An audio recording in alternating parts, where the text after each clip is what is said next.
दोन तीन महत्वाच्या गोष्टी इथं ज्या घडतायत त्याच्यामध्ये एक दादा संन्यास घेत आहेत, सर्वसंग परित्याग करून 62व्या 60व्या वर्षी संन्यास घेत आहेत. आता बरीचशी थोडीशी सांप्रदायिक मंडळी बसलेली आहे, थोडंसं वेगळं वाटेल. संन्यास हा असा कसा असतो, तुम्ही बाळ ब्रह्मचारी हा शब्द बऱ्याच वेळा ऐकलेला आहे आणि जो बाळ ब्रह्मचारी असतो तोच खरा संन्यासी असतो असंही शास्त्रांनी प्रमाणित केलेले, असं ऐकलेले तुम्ही. दादा बाळ ब्रह्मचारी जर खरे पाहिजे असतील ना तुम्हाला, थोडंसं उपनिषदामध्ये पुराणामध्ये जर गेलं ना तेव्हा तुमच्या लक्षात येईल की जेवढे जेवढे बाळ ब्रह्मचारी 60-60 70-70 वर्ष तपस्या करायला बसले होते, एक कुठून तरी तिकडं इंद्राकडं मेसेज गेला, संदेश गेला, त्याला थोडीशी भयभीतपणा वाटला, त्याला थोडंसं जरा वाटलं की हे जर असेच तप करत बसले तर आपलं पद घेतील, आपल्या इंद्रपदावरती बसतील. मग त्यांनी काहीतरी उद्योग केला. तिथं समोर असलेल्या अप्सरा उर्वशी रंभा त्यांना आज्ञा केली की बायांनो जा जरा तुमचं रूप आणि तुमच्या रूपाचं जाळं त्यांच्यावरती टाका. त्याही आल्या, त्या पाय वाजवत वाजवत त्या पायातल्या डोंगरांना वाजवत वाजवत खाली आल्या. त्या ऋषीमुनींजवळ गिरट्या मारत मारत त्यांच्याजवळ उभ्या राहिल्या. जसा त्या पायांचा अनाकलनीय असा आणि सुंदर असा आवाज त्या ऋषींनी ऐकला आणि त्या ऋषींनी ऐकल्यानंतर त्या रूपाला बघून ते मोहित झाले आणि मोहित झाल्यानंतर ते भ्रमित होऊन गळित होऊन परत संसाराला लागले. नवे नवे तुमच्या संवत्सरजवळ, आपल्या संवत्सर स्थानाजवळची एक खूप सुंदर अशी 60 संवत्सराची कहाणी आहे. त्या रूपाला मोहित होऊन ते नारदी कशी झाली त्या कथेकडे न जाता, म्हणजे असं बऱ्याच वेळा झालेलं आहे. पुराणांमध्ये जर वाचलं तर तुमच्या लक्षात येईल की अशा काही घटना घडलेल्या आहेत. ज्यांना आपण बाळ ब्रह्मचारी म्हणतो त्यांच्याकडून अशा घटना घडलेल्या आहेत. का घडल्या असतील तुम्हाला माहिती आहे का? घटना याच्यामुळं घडल्या दादा की बघितलंच काही नव्हतं.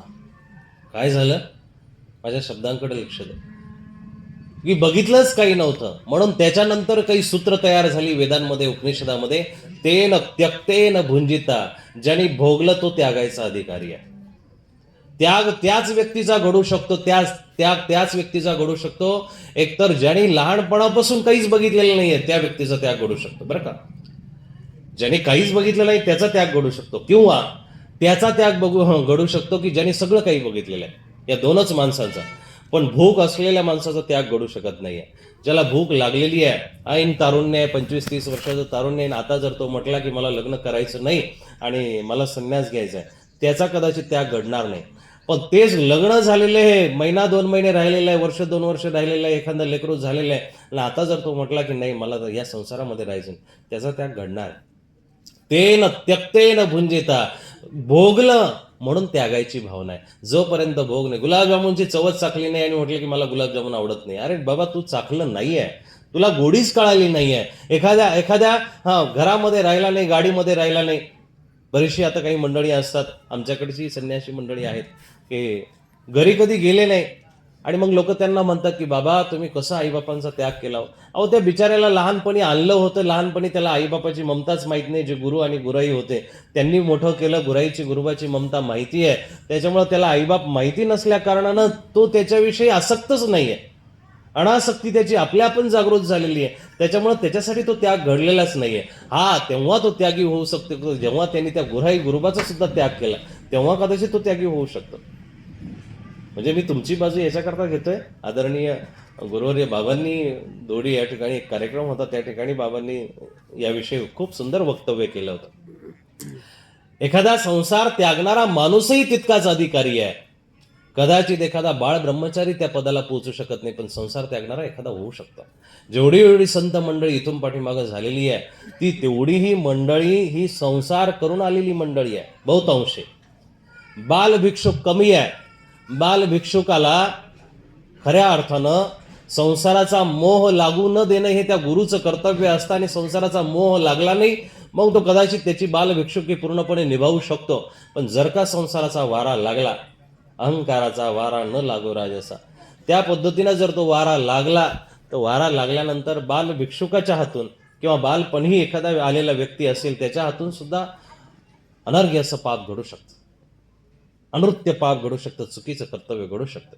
म्हणून ज्यांनी बघितलंय, मग तो बाल भिक्षुक का असेना, मोठा का असेना, श्रेष्ठ का असेना, ज्येष्ठ का असेना, तो त्यागायचा अधिकारी आहे.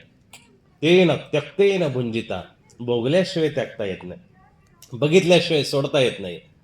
मन इतकं चंचल आहे दादा, मनाला डोळे पण आहेत, मनाला कान पण आहेत, मनाला पावलं पण आहेत, मनाला हात पण आहेत, मनाला सगळं आहे, मनाला इंद्रिय सुद्धा आहेत, मनाला शरीर सुद्धा आहे. मनाचं एक आपलं शरीर आहे. मन शरीराने मुंबईला जातं, मन शरीराने पुण्याला जातं, मन शरीराने दुबईला सुद्धा जाऊन येतं. जे बघितलं नाही ते सुद्धा मनाला बघायची इच्छा असते. म्हणून मन खूप चंचल आहे.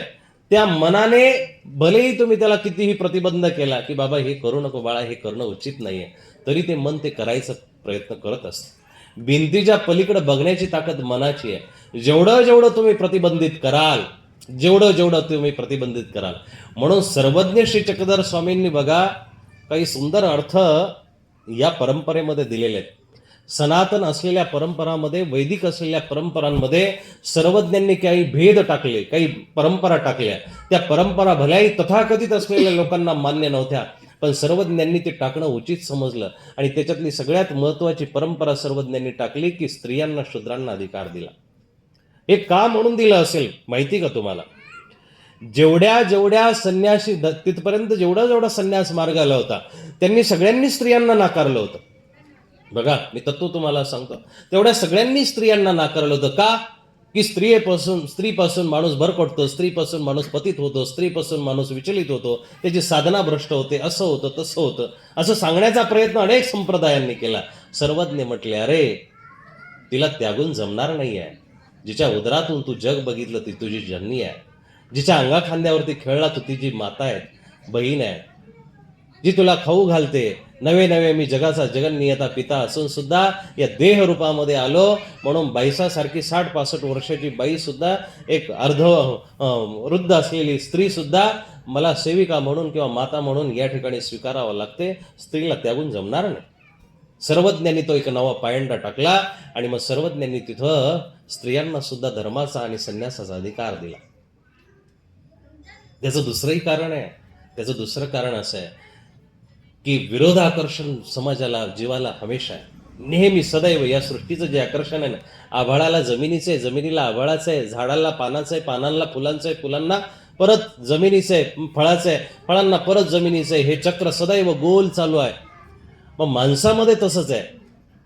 नर मादी जेव्हा निर्माण केली ना, तेव्हापासून त्या गोष्टी चालत आलेल्या आहे. विरुद्धाकर्षण सदैव आहे. जेवढा जेवढा प्रतिबंध असेल तेवढी तेवढी ती गोष्ट बघण्याचा प्रयत्न होईल, बघण्यासाठी तो जीव आतुरलेला असेल.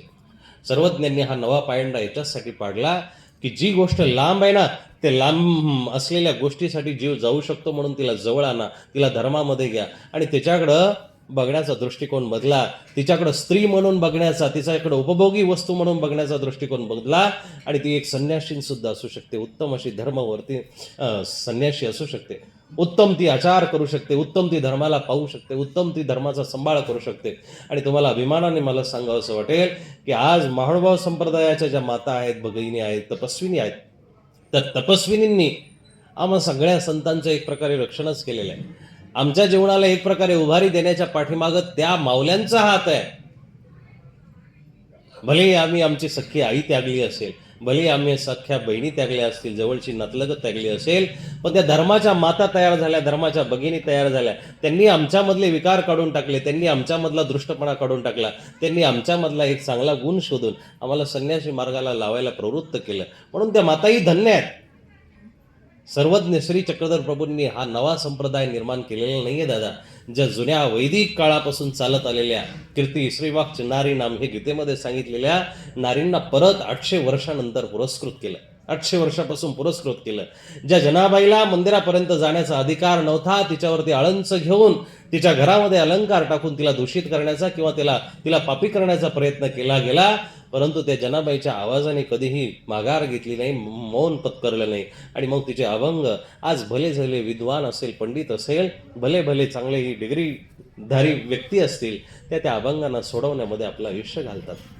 हे स्त्रियांचं एक सगळ्यात महत्वाचं योगदान मूल्यवान आहे आपल्या धर्मामध्ये.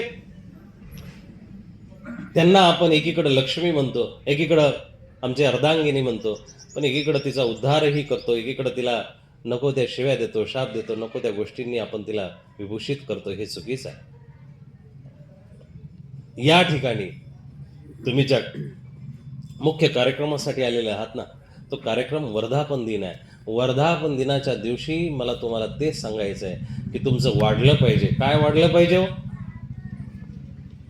तुमचं चांगलं बोलणं वाढलं पाहिजे, सुंदर बोलणं वाढलं पाहिजे, तुमचं भक्ती करणं वाढलं पाहिजे, देवाजवळ जाणं वाढलं पाहिजे. आणि कमी काय झालं पाहिजे? तुमचा संसारामध्ये असलेला मोह कमी झाला पाहिजे, तुमचा संसारामध्ये असलेला दूषितपणा कमी झाला पाहिजे, तुमची ती संसारामध्ये असलेली आसक्ती कमी झाली पाहिजे, तुमची ती संसारामधली असलेली व्यभिचारीपणा दूषितपणा कमी झाला पाहिजे, तुमचा एखाद्याच्या प्रती असलेला दृष्टिकोन वाईट दृष्टिकोन कमी झाला पाहिजे, एखाद्याच्या विषयी असलेला मत्सर कमी झाला पाहिजे. आज ह्या दिवशी आपल्याला बदलायचं आहे. तुम्ही वेगळ्या संप्रदायातून आलेले असाल, मानव संप्रदायाच्या मंदिरामध्ये बसलेले आहात, तरीही संप्रदाय करत बसण्यापेक्षा दादा काय झालं रे त्याला,